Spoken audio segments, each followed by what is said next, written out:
Welcome to Diary of a Dreamer, where resilience unlocks your potential. I'm Tasha Eisinger, and each week I'll bring you powerful stories and practical insights from my own experiences and inspiring guests. Whether you're facing challenges or chasing dreams, this podcast is your go-to for motivation, building confidence, and practical tips for transforming obstacles into opportunities. Be sure to check out my website, tashaeisinger.com. Let's dive into today's episode and start turning your dreams into reality. So, Allie, I'm so thankful that you decided to join me today on Diary of a Dreamer and share a little bit about, of course, your podcast and the fact, you've been married for 10 years. You're a mom of 2 with baby number 3 on the way, which is so exciting. Yep. And I know that you're going to be at the Midwest Homeschool Expo, which is how we met. Yeah. We will get to see each other in person on June 28th. In Indianapolis, which will be wonderful. So I know you're going to be talking more about like the homeschool aspect, which isn't exactly what this episode's about, but I would love to hear a little bit about, what you're doing at the Expo and all of that as well.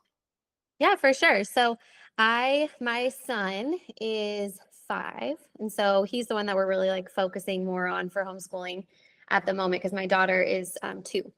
So she just gets to tag along and have lots of fun. But I started a homeschool co-op out of my house. And so we have like very play-based, hands-on, kind of learning. And so that is part of what I'll be going to the Homeschool Expo to talk about, is like how to start a co-op and the different things that go into that. Because there's so many people going into homeschooling now, and everybody's looking for something just a little bit different. So being able to kind of create what you're looking for is pretty valuable. I love that too. The play-based, especially when they're little. For sure. I think even if adults, if we can have fun, we're going to learn it better anyways. So that totally makes sense. And I love too that people have options nowadays. So like I grew up in public school, had a great experience. My daughters, they go to a great private school in our area that we really like. So I think it's important, though, that people can choose to homeschool. And if they're going to do it, they need to have options of how to do it well. Yes. So I love that you're doing that and like diving right in, like nothing like I'm going to do this for my family, but I'm also going to like lead a co-op. If you're going to do something, you just got to go all in. That's right. Go big or go home. Yep. I love that. Well, it'll be fun to meet you in June and actually see you face to face in person, right? So I guess let's go to the podcast now. Like, how did you get started with Good Grief Momma? And I loved that, listening to it. It's a great podcast. So I hope people choose to subscribe and listen and everything. But what got you started with that? So back in the COVID times, 2020, we had lots of changes. We had just had a baby. My baby was like 5 months old. We had moved states. So we were living in Georgia and we moved back to Indiana, where we both kind of grew up, my husband and I. And I was like working from home, but I wanted to transition to a stay-at-home mom. And so there was just a lot going on. And I was wanting something for me. I was like, I want to do something that's not work. It's not, taking care of my kid, because I love that, but that's what I do all day. I was working from home, but I was also taking care of my baby. And so I wanted something for me. So I actually started the blog first. We have a blog.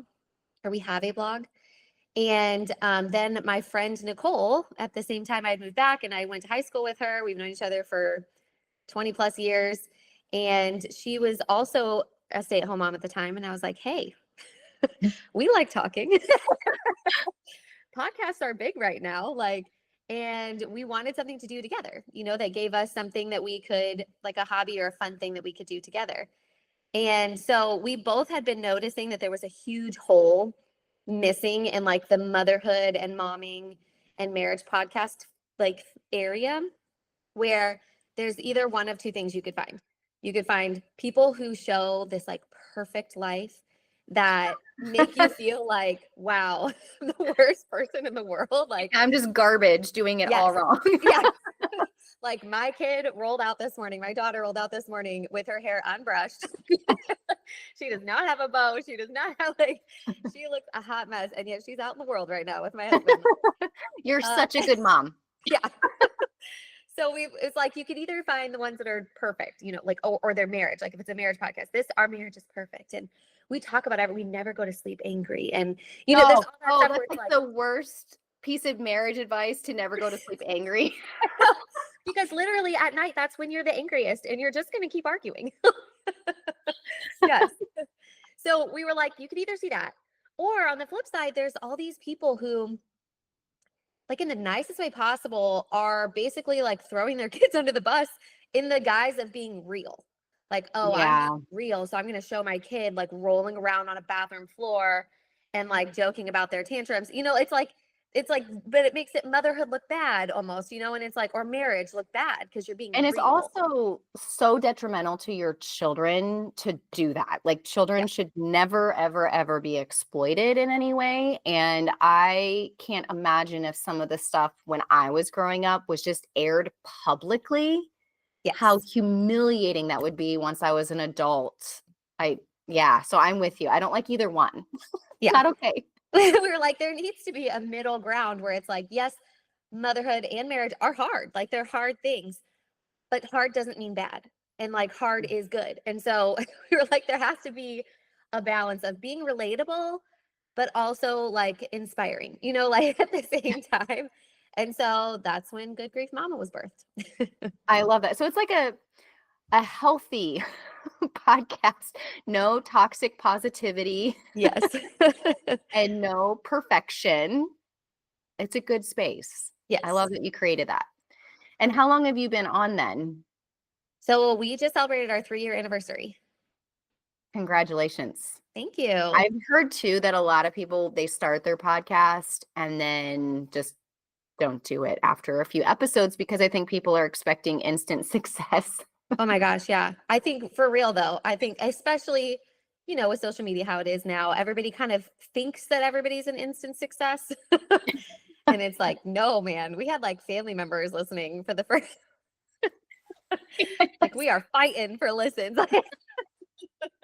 You're like texting everybody, please just listen to the whole thing and leave a review. I'll bake Yeah. you cookies or something.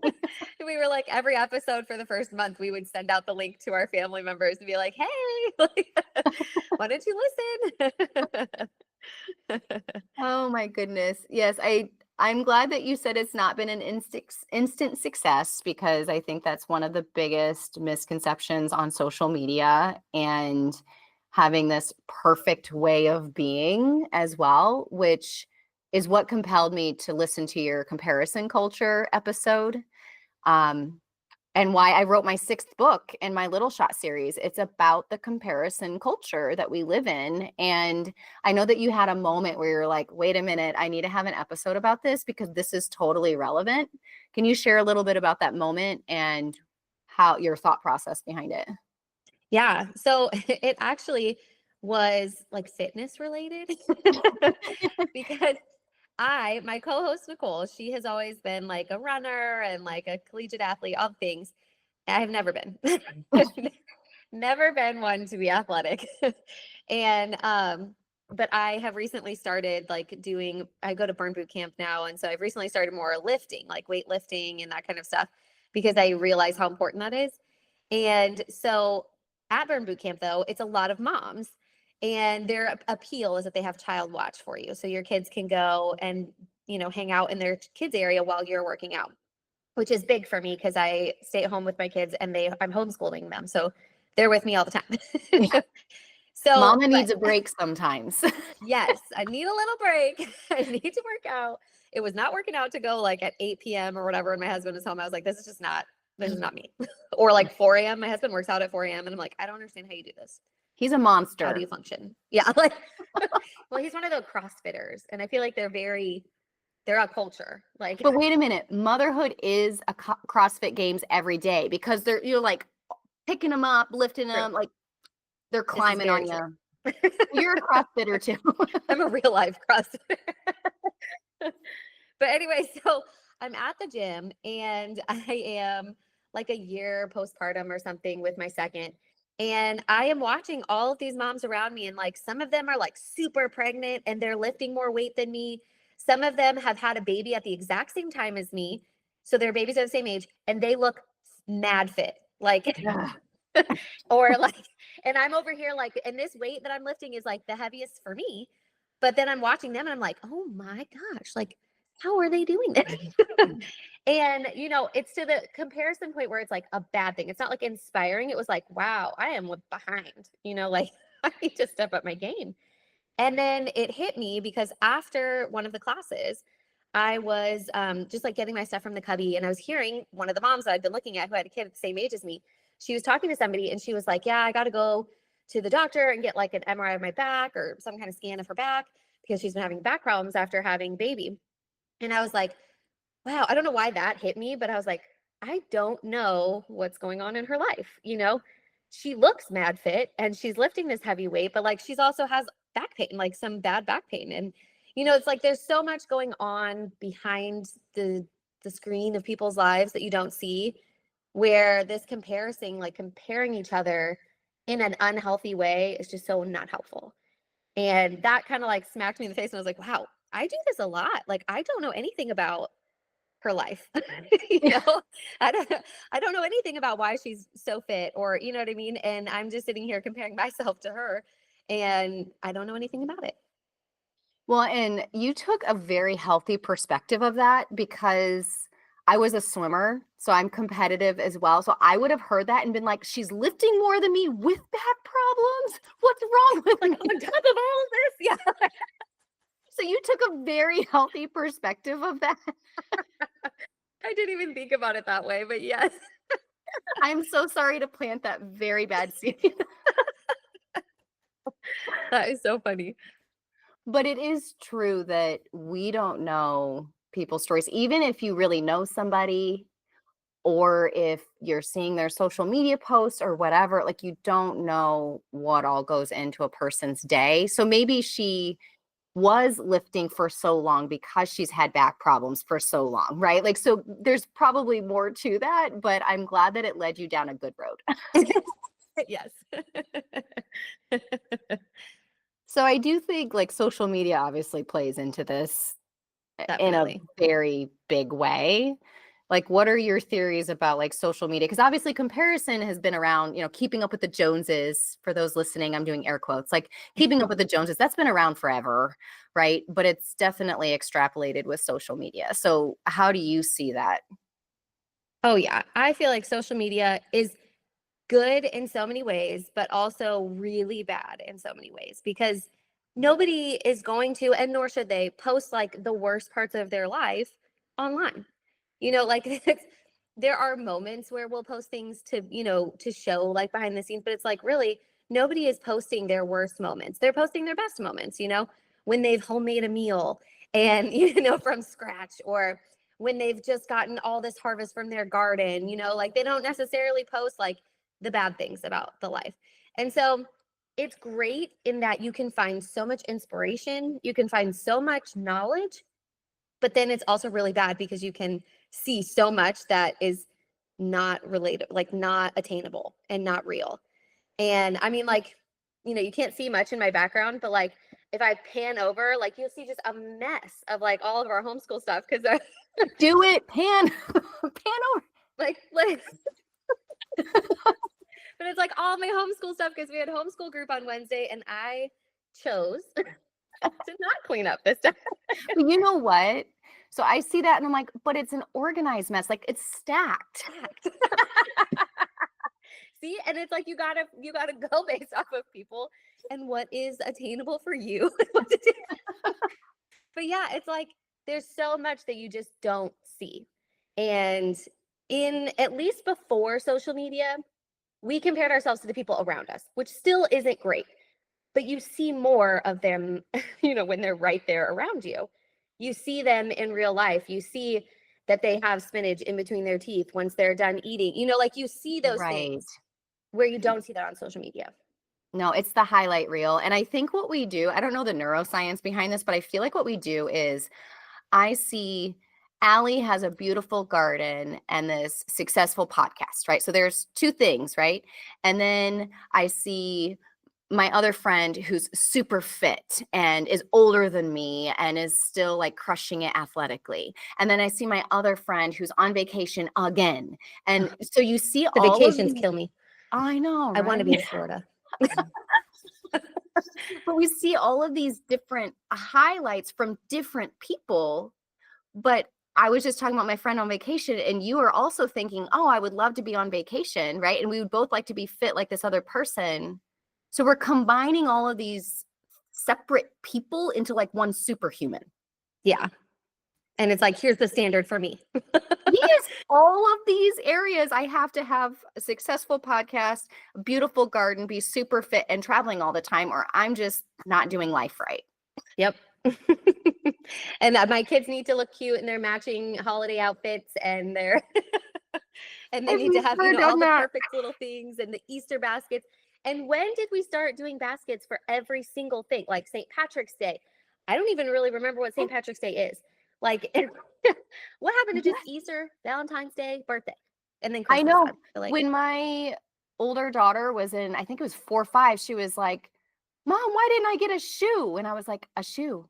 She's like, like what? yeah, it's St. Nicholas Day. And I'm like, "Uh, okay, well, I'll put one out tomorrow. And then there was the elf. And then there was, and then when she talks about what some of the kids get for Easter, I'm like, what happened to it just being a basket? Yeah. We used They're to like, get oh, stuff that big, we would big use in the presents. summer, like chalk and bubbles. Like, yeah. Yeah. So I don't know why. I was like, why are these people doing this to me? But then it's that comparison where you're like, you see, this person did this person did this person made homemade, breakfast that was green and all this stuff. And then, this person did this. And it's like, well, I got to combine and do it all. Yes. And it's an impossible task. And we already have enough mom guilt and mom shame and all of that, that we're taking the hardest thing that we've ever done because we care about it more than anything we've ever done. And we're making it harder. Yes. And on top of all of that, because of the way the society is now, we have less support structure around us. So it's like we're trying to be all things with less supports than our other families previously had, because we're Yeah. so spread out and families don't live next to each other anymore. And people still work way into their late years. And so it's like, you don't have the grandparents all the time that can just come over and, we're doing it all or trying to do it all with less support. Well, you know what? There was a study that I read about the start of depression in stay-at-home moms spiked when the washing machine was invented, because women used to get together and do their laundry. So at least once a week or whenever, you would get together with your friends and do the laundry and talk. Wow. So there is something to be said about that lack of community. And it's texting, it's social media, it's not that in-person interaction consistently where you can really share about your week. Yeah, that's so crazy. I never knew that, but that makes a lot of sense. Yeah, I should probably look it up and make sure it's like a legit Nobody thing. fact check. It's okay. Get up and I link it or my something. brain's real, but I feel like I'm like, I know this. Like, I know that I know this, but I have no clue where it came from. But it feels very real. Like, As long as it feels real, we're good. but I just remember reading it and feeling so validated as a mom of like, because I've never really felt the need for community until I became a mom. Mm-hmm. That's when community became really important. And I know, like, you moved back to the area, like we moved to an area where we didn't know anybody. My husband and I only knew each other. So I was trying to find friends. And so into this like comparison thing where I would meet with maybe one group of friends, and then like some of the women were teasing me because I eat so healthy. And I'm like, I've had so many health issues. Like I have to. Yeah. I have to. And so they would kind of make fun of that. Or like, then you try to find your people. And I know it was because of their insecurities of why they would say some of these things. But I think we as women need to work on our own insecurities first Mm-hmm. and get curious about each other. And I Yep. feel like you're kind of hitting on that a little bit in your episode as well. Oh, yeah. There's a lot. I feel like on the flip side too, like comparison wise, I can compare myself to somebody else and make myself feel worse. But I can also be like, at least I'm not like that, you know? I know. And I feel like that's where a lot of us go until we have our slap in the face moment where it's like, it's our kid that did that, or it was Yes. us that had the problem. Like, and then we're like, ooh, you know, they're judging me and I don't like that. And it's like, but I've been doing this to them, you know, this whole Right. time. And I feel like before becoming a mom, I was very judgmental because I was a perfectionist, you know, and Yeah. I had control over a lot in my life. And so it was like I could control this, that, the other thing. And so it was easy to be like, wow, I will never be like that. You know, It's so much easier to raise somebody else's kids.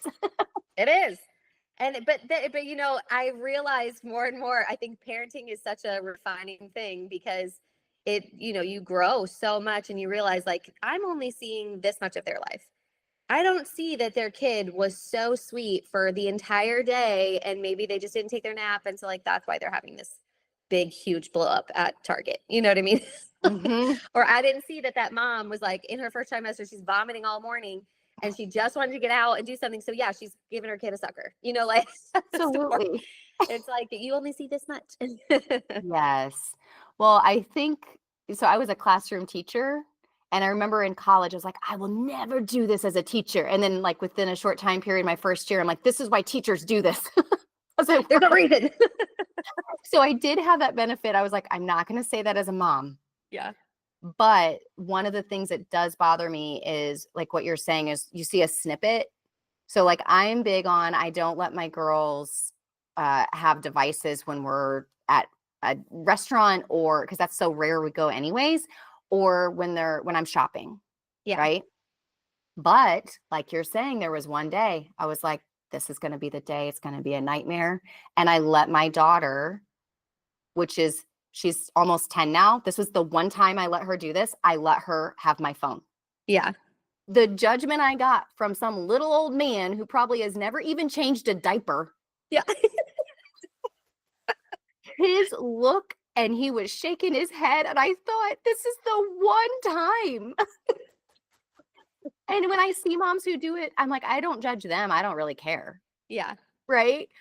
But I didn't want to do that with my kid. And then the one time I did, I was like, dude, back off.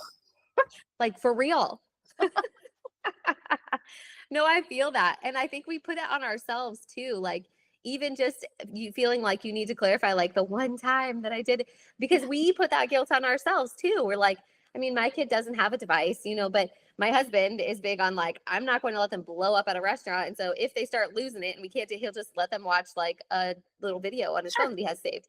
And I'm at first I'd be like, oh my gosh, I recently think that our kids have so much time. Like they don't even have iPads at home. Like, And then you're the mom's going to get blamed, not your husband. yes. And I'm He's sitting such there a good and my parents dad. will be like, well, we never had devices. And I'm like, okay, cool. But you're also going to look at me sideways if my kid is sitting on the floor picking up crap and eating it, you know? Oh my goodness. Well, and my mom truly is such a beautiful example of motherhood and womanhood. And so she was adamant about, like, we didn't have a Game Boy or anything growing up. And now that we're all raised and she's got these beautiful grandchildren, she's like, I probably, like, on a long car ride, I probably would have let you. And I'm like, that was available when I was a child and you didn't let us. You're like, that is false. Just because it's the grandbabies. Yep. Oh, yeah. But there is something to be said when you're on the other side of it and reflecting. I feel like we will probably look at us and say, wow, we were way too hard on ourselves. And I don't want my own children, if they become parents, to be hard on themselves. Yes. Well, and I feel like we'll have very selective memory. We'll, you know, we'll be like, oh yeah, they never did this. And then be like, actually, yeah, there's pictures that show like, We have evidence. like back in the day, there wasn't really a lot of pictures happening, you know, but now there's pictures everywhere. I know, it's so funny. Like, that's another thing I feel for these kids is instant gratification is it's not really their fault. Yeah. Like, if they want to listen to a specific song, it's like, oh, sure, I can pull it up. Yep. Right? They can We tell had Alexa. to wait till the radio chose to play it for us. That is so true. That is so true. And if it was not like a very popular song, they didn't play it very often. I know. So you had to listen to like the same song that they played every like 15 minutes for Whether yeah. you liked it or not. And you had to listen to the commercials and advertising. You couldn't Yep. just skip that. Mhm. So yeah, it's a weird time period to be a kid It is. and a parent because the rules are different too. Yeah. Well, our So kids like, are different. The stuff that used to work back in the day, I feel like doesn't work anymore because of the way society is. And it's like you've got to shift. You can't just do what my parents or my grandparents used to do. It's like that doesn't work for this generation. that's funny because I've talked about that, with like my mom in particular, because she's such a good mom, such an amazing grandma. Like, and so, I've talked about like comparing myself to her, even of like, it's just a different time period. So some of these conversations have to happen at a younger age, or some of these things have to happen differently than what they ever had to in the past. Oh yeah. So, I don't remember. Now, I will preface this with my memory is the worst. Like I think I should probably be studied at some point. Like there's probably something wrong. But I don't remember my parents having to tell me about like stranger danger super super early. Like my son, he's 5, he already knows my phone number. Like he knows those things so that if he ever were to be in a situation where he gets lost or whatever, which he has one time, like couldn't find me and he had somebody call me. And I mean, I was right there in the building. He just apparently couldn't find me. But like but he knew my number and he had someone call me. And it's like I've had to have those kind of conversations where it's like you can't leave even if someone's asking you, like you come find me, or like if we're at like an indoor playground, there's a certain time where he's like, I just need you to come back and give me a high five like every couple of minutes just to check in, or if you're moving from one activity to another. And it's like, I don't feel like my parents had to have that conversation this early, where I felt like I would need to have it way earlier with my kids. And, it's a different time. it is in so many ways. Some of it's still like the same human behavior though, like how people have always tried to keep up with the Joneses and have had insecurities or obviously had to keep their kids safe, Yeah, right? It's just so different now. So I guess like what's some of the antidotes do you think to combating this? Because I just think I see people kind of going so unhealthy and being unkind to themselves, and we don't want that. So what do you think for are some sure. antidotes? So I feel like, it's probably different for everybody, like what makes you feel more secure in yourself. And I know for me, the big part was not judging other people first. And so it's like constantly reminding myself. And I feel like God did a lot of this for me by putting things in my life that made me look like a fool and be like, oh, now I know why people do this, like I know why teachers do this, or I know. But keeping that at the forefront of my mind, like reminding myself, like I only see this much of that person's life. And sometimes, honestly, if I really catch myself in a negative way, comparing and making myself feel bad, I will come up with a story. I'll be like, I don't know why, I'll remember the different stories of people that I know. Like I had a friend actually 2 friends who had babies right around when I was having a baby. And man, again, I don't know why the weight loss thing, like that was really big right then. It was like they lost their weight so fast. They didn't even look like they had a baby. And they were like 3 months out. And I was like, that's insane. And I didn't realize until a month or two later when we were having we were in a book club. So we were talking about something specific. And both of them had such bad postpartum anxiety that they couldn't eat. Like they were vomiting and couldn't eat. And that's why they lost the weight. And I was Oh, that like, is so sad. right? And here I was being like, blaming myself because I'm not thin again or whatever. And I was like, dang, there's so much you don't know. And so when I find myself in a negative way comparing myself, I remind myself of those kind of stories. Like, I had no clue. She looked super healthy, super fit, like, but she couldn't eat. Like she was malnourished, like that kind of stuff is helpful for me when I get in like a negative comparison type thing. And I mean, for anybody who ever listens to our podcast, like I'll share lots of stuff. Like I have very little filter on things that I feel like most people are really uncomfortable talking about. And I do that because I want people to know there is a backside to like what you might see on social media. Because I share stuff on social media all the time. And again, like I'm not sharing my kids having tantrums or whatever, but it's like there's, so you see more of a highlight reel, I feel like almost. But I like to be open about that and talk to people about that, whether I'm talking to them in person or on our podcast or whatever, because I hope that that doesn't become something for me where they're like comparing themselves to me and being like, oh, this and this and that. And because I don't want to do that with them, you know? Yeah. Well, and I think what it sounds like is you balance it really well, because I think sometimes people go to the other extreme because they're trying to get the clicks and the likes and all of that without it being relatable, and you're trying to be relatable. So I am curious, what is something that you shared that might shock everybody? Okay, so if you guys go back and listen to our comparison culture episode, you'll hear a bunch of them. But I feel like one of the biggest things that people talk to me about is like, wow, how do you eat so healthy? Because I make like, okay, this morning I made 2 loaves of sourdough, right? They're like ready to go in the oven because we need bread for tomorrow. And we grow our food in our garden. Like I buy organic fruits and vegetables, but I am the biggest drinker of Mountain Dew that you will ever find. Like the most chemically of chemical drinks. I don't know why. It's delicious. Like it's That's so where the good. study is. What is wrong with you on that? I have like literally I have changed my life where like we don't have food dyes. I changed my makeup. We don't use scented soaps, like, but I will drink Mountain Dew and I will crush it. Like it's so good. And again, soda on the soda thing, but like root beer specifically from McDonald's is amazing. And I don't know They why, do but it something is. with their ratio of the carbonation in the syrup, I've heard. That's I've why heard it tastes like a better. big straw too, like the I don't know. Anyway, it is. It's amazing. It's good. So it's like, so people will be like, wow, how do you, or like the homeschooling, because I'll share a lot of like the tips and tricks, because that's what I really got into. Instagram was like looking at other people's like ideas for activities for homeschooling. And so I'll share some of those things and people are like, wow, you're so creative. I'm like, no, I really got that from Pinterest. Like, and if you pan over from where my kid is doing the work, there's a sink full of dishes.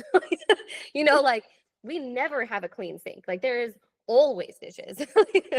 And, so it's all that kind of stuff where it's like, I feel like those are the things people talk to me the most about. They're like, oh, how do you eat so healthy? Your kids eat so healthy or whatever. And it's like, well, you didn't see that I was like, smacking back a Mountain Dew like 2 minutes ago. I love that you're human. You're not perfect. Thank you for not being perfect. Who is? I love that. Well, I'll have a Mountain Dew for you. Hey, I'm going to be like super pregnant, so I'll take Oh. it.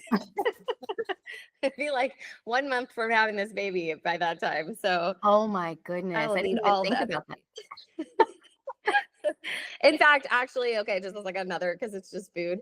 My daughter Peyton, when I was pregnant with her, my biggest cravings were Mountain Dew and flaming hot Cheetos. Again, like the most chemically of chemicals for like 3 weeks. I was like, every day I was like fighting the urge to get flaming hot Cheetos and Mountain Dew. I have no idea how she is healthy. Well, it is a balancing game, right? Like your body's like, all right, you do mostly good for us. We'll allow this garbage. We'll allow. Oh my goodness. Well, I am so thankful that you took time today to be on this episode, and I'll make sure that I link that particular episode from Good Grief Momma podcast so everybody can listen to that one as well. How can people get in touch with you? Yeah, so you can obviously follow and subscribe to our podcast. It's really cool. I don't know if you have seen like this it's been for a while, but like you can send us a text message through the episode, which I think is awesome. I love it when people do that. Like in the show notes, there's a little button on Spotify and on Apple Podcasts where it clicks send us a text message and it comes right to us. And it's so fun. So you can do that. I love that. I did see that and I was like, that is so cool. You'll have to teach me how you did that. Oh my gosh, it's so cool. Well, it just happened. Like I think the platforms just put it on there. Oh, Yeah. It's super nice. cool. I love it. And we've gotten a few funny messages that were like, I love this. And I wish I could just like text them back, But yeah, so you can do that. You can also follow us on social media. We started an Instagram this last year. We didn't start one initially, but we did this last year. So Good Grief Momma Podcast. And we have a newsletter that we send out every week. So you can subscribe to our newsletter. Awesome. Well, I will definitely be following you on Instagram. It's my least favorite platform because I think people curate perfection so much on it. Yes. But knowing that you don't do that, I'm excited to follow you. Yeah. Honestly, I need to be better at tech. I'm like, I know people use Facebook a lot and I just don't. And so I'm like, I just use Instagram and that's it. But we technically have Facebook too. Wonderful. Well, thank you so much, Allie. And I can't wait to see you on June 28th in Indianapolis. Yeah, I'm excited to see you too.